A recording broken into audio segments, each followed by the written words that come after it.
और अब खबर झुंझुनू से है, जहां पर वक्फ संशोधन कानून को लेकर बीजेपी के प्रदेश महामंत्री और पूर्व सांसद संतोष अहलावत ने प्रधानमंत्री नरेंद्र मोदी का आभार जताया है। संतोष अहलावत ने कहा कि तुष्टीकरण की नीति का गंदा खेल कांग्रेस ने शुरू किया है। पूरा देश जानता है कि देश के विभाजन की जिम्मेदार सिर्फ और सिर्फ कांग्रेस है। प्रधानमंत्री नरेंद्र मोदी ने वक्फ संशोधन कानून लाकर हर आम गरीब मुसलमान का भला करने का प्रयास किया है। का गंदा खेल कांग्रेस ने प्रारंभ किया और पूरा देश जानता है कि देश के विभाजन के जिम्मेदार भी कांग्रेस है। आदरणीय गृह मंत्री जी ने वक्फ बोर्ड के कानून को हटाकर आम गरीब मुसलमान का भी भला करने का प्रयास किया है।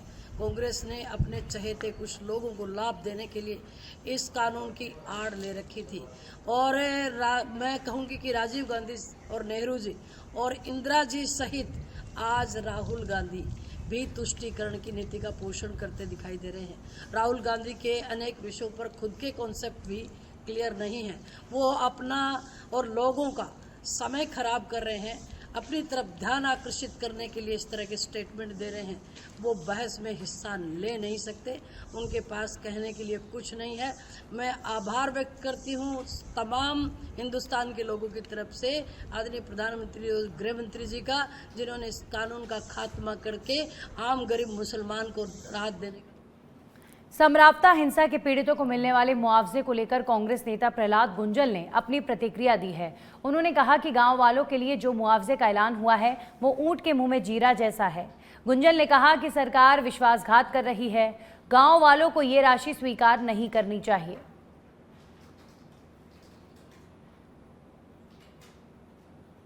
कौन सा न्याय मिला है? ऊंट के मुंह में जीरा। 80 मोटरसाइकिल और 8-10 4 वाहन जल गए और 35 लाख रुपए देके सरकार आईवास करना चाहती है। लोग यहाँ से पूछ दो इनकी, कमाल है भाई। 80 मोटरसाइकिल और 10 4 वाहन कबाड़े में 35 लाख रुपए में सरकार खरीद के बता दे, क्या कबाड़ा कीमत थी? सरकार ब्रीच ऑफ ट्रस्ट कर रही है, विश्वासघात लोगों के साथ। और मैं समझता हूं कि समरावता को ये मुआवजा स्वीकार नहीं, कोई पर्याप्त नहीं है भाई। 80 मोटरसाइकिल है, मरी से मरी आज की तारीख में 1.5 लाख के बिना नई मोटरसाइकिल आती नहीं कोई सी भी। आज आप उसकी आधी कीमत भी आंको तो 80 लाख रुपया तो उनका होता है। 10 4 वाहन 20 लाख के बिना कोई वाहन आता है क्या? करोड़ों में जो मुआवजा बनता था 35 लाख रुपए में देके सरकार कहती है समरावता को न्याय। ये न्याय की नौटंकी बंद करे सरकार, लोगों की आंखों में धूल झोंकने का काम न करे।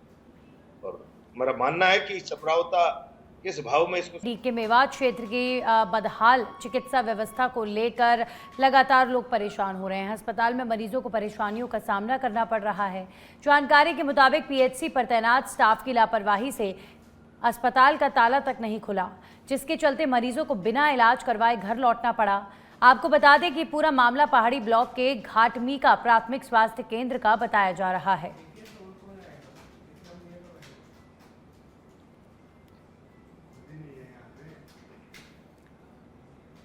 अलवर के राजगढ़ थाना क्षेत्र के दिल्ली मुंबई एक्सप्रेसवे के Pinan Delhi exit toll plaza पर देर रात अज्ञात बदमाशों ने टोल कैबिन में तोड़फोड़ कर डाली, जिससे टोल पर कार्यरत 2 कर्मी घायल तक हो गए, जबकि 2 कर्मी जान बचाकर भाग गए।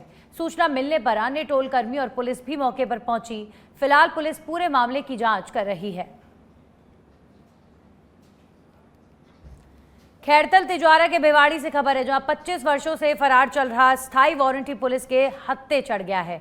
साबू सिंह को आर्म्स एक्ट में गिरफ्तार किया गया है। थाना पुलिस टीम ने विशेष अभियान के तहत गिरफ्तारी की है। बंता सिंह सनो बाबू सिंह जाति रायसी के कैरानी का निवासी था। ये 3/25 आर्म्स एक्ट में 25 सालों से फरार चल रहा था। माननीय न्यायालय ने इसका स्थायी वारंट जारी कर रखा था और ये 25 साल से फरार था। कल इसको हमने मुखबिर खास की इतला पर दबिश देकर के इसको गिरफ्तार किया है और न्यायालय में पेश कर दिया। कोई पुलिस की तरफ से इसको इनामी घोषित था क्या? नहीं, ये स्थायी वारंटी था। तारीख पर नहीं जाता है ना, उसको धीरे धीरे फिर कोर्ट में नहीं जाता है, तो एक प्रक्रिया के तहत तो उसको स्थायी वारंट घोषित किया जाता है। 25 साल से न्यायालय में नहीं जा रहा था, इसलिए न्यायालय ने इनका स्टे वारंट जारी कर दिया था। फरार चल रहा था।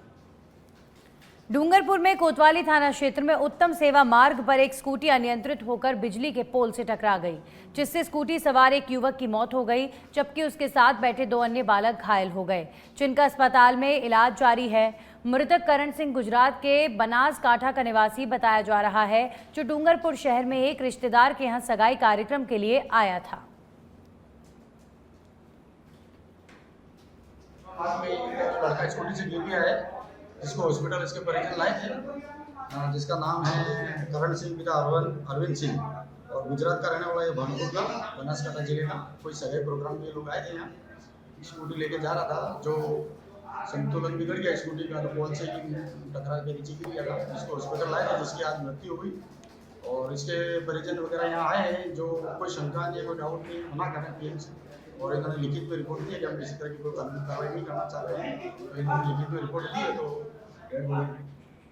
करौली जिले के बीजलपुर गांव में एक युवक की गोली मारकर हत्या कर दी गई। युवक की हत्या के बाद पुलिस अलर्ट मोड पर आ गई है। गांव में भारी पुलिस बल तैनात कर दिया गया है। पुलिस ने आरोपियों की धरपकड़ के लिए कार्रवाई भी तेज कर दी है। युवक के शव को करौली के सरकारी अस्पताल की मोर्चरी में रखवा दिया गया है।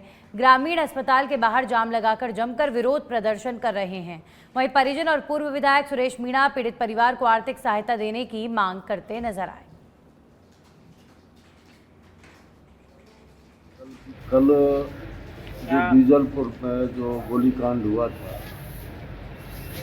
उस गोली लगने से जो लड़का ख़त्म हुआ है, उसके पिताजी बैठे हैं, दूसरे घरवाले बैठे हैं, ग्राम के सभी लोग बैठे हुए हैं। हम भी इस दुख भरी कहानी में यहाँ पर शामिल हुए हैं। सबसे पहले तो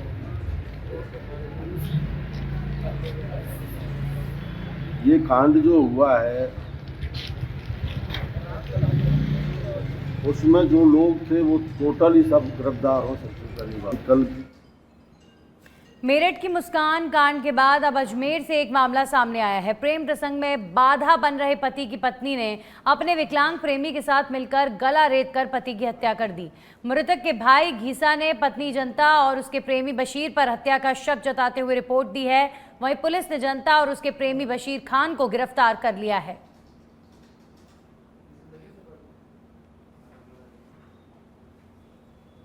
एक डेड बॉडी जो है वो मिली थी नसीराबाद सदर थाना क्षेत्र के अंदर हाउसिंग बोर्ड के पास, जो जिसका गला कटा हुआ था, जिससे ये क्लियर था कि ये जो मैटर है ये मर्डर का है।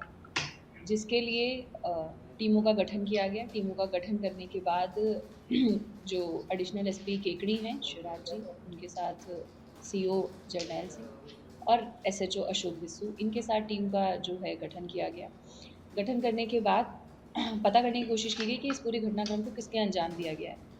अलग अलग टीमों के द्वारा साक्ष्य संकलित किए गए, जिसके अंदर टेक्निकल टीम भी थी, फील्ड में इंटेलिजेंस कलेक्ट करने वाली टीम भी थी, और इसके साथ साथ जो पूछताछ करने के लिए अलग टीम गठित की गई, सीसीटीवीज इत्यादि चेक करने के लिए अलग टीम गठित की गई। और पूरे घटनाक्रम में बात जो निकल के आई है वो ये निकल के आई है, जो मृतक था जिसका नाम मस्तान चीता था, उसकी पत्नी ने अपने प्रेमी के साथ मिलकर इस घटना को अंजाम दिया था। वहीं डूंगरपुर के पिछीवाड़ा थाना क्षेत्र के आंतर सोबा गांव में एक छात्र ने फांसी का फंदा लगाकर आत्महत्या कर ली। जानकारी के मुताबिक 12वीं के पेपर खत्म होने के बाद छात्र 5 दिनों से परेशान चल रहा था। फिलहाल पुलिस पूरे मामले की जांच कर रही है।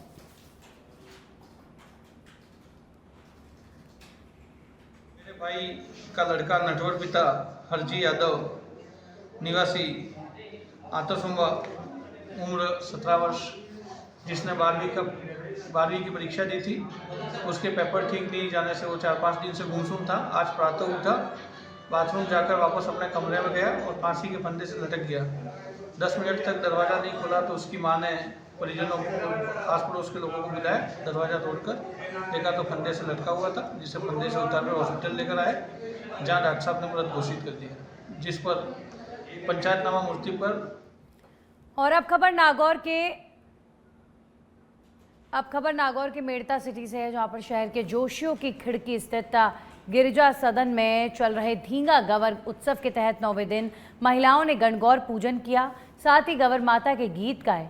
गवर माता समिति की सीमा जोशी ने बताया कि पुष्करना समाज की जो महिलाएं 50 साल से गवर माता का पूजन कर रही हैं, उन महिलाओं का 15 अप्रैल को समिति की ओर से सम्मान किया जाएगा।